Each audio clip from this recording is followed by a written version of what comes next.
bangsa dan negara. Juga jangan lupa kita tahan beribadah sesuai dengan agama kita masing-masing dan keyakinan kita agar kita bisa hidup lebih baik dari sekarang. Dan juga kami mendoakan agar keluarga di rumah juga tetap sehat dan mendoakan agar sepulangnya dari sini bisa menunjukkan kepada keluarga, kepada masyarakat, saya tidak akan lagi kembali ke rumah ini. Amin. Ya, lebih baik dari sekarang, pokoknya kami doakan.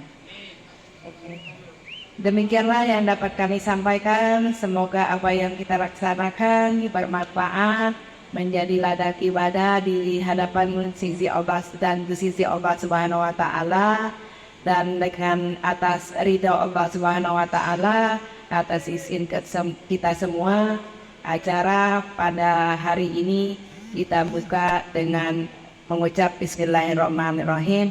Acara dibuka dengan resmi.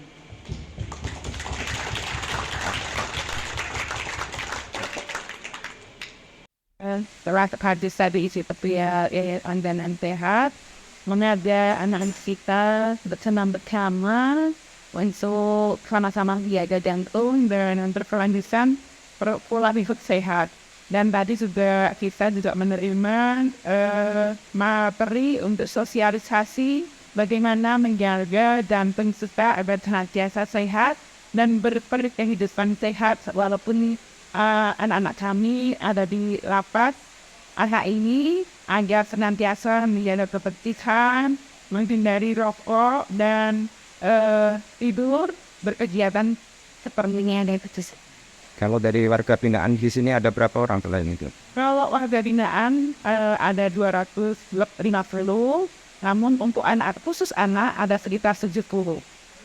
Program sehari-harinya apa itu? Program sehari-hari anak-anak di LTKA ini yang paling wajib adalah bersekolah, baik itu sekolah pendidikan formal maupun non formal. Mungkin ada target setelah kehadiran dari Ibu Wagub tadi itu ke depannya seperti apa? Harapan kami kegiatan senam bersama jantung ini bisa dilaksanakan secara intensif terus-menerus berkesinambungan untuk menggairahkan anak-anak kami di sini, dan tugas sebetulnya mendukung program pemerintah menjaga jantung kita agar senantiasa berperilaku berkehidupan sehat.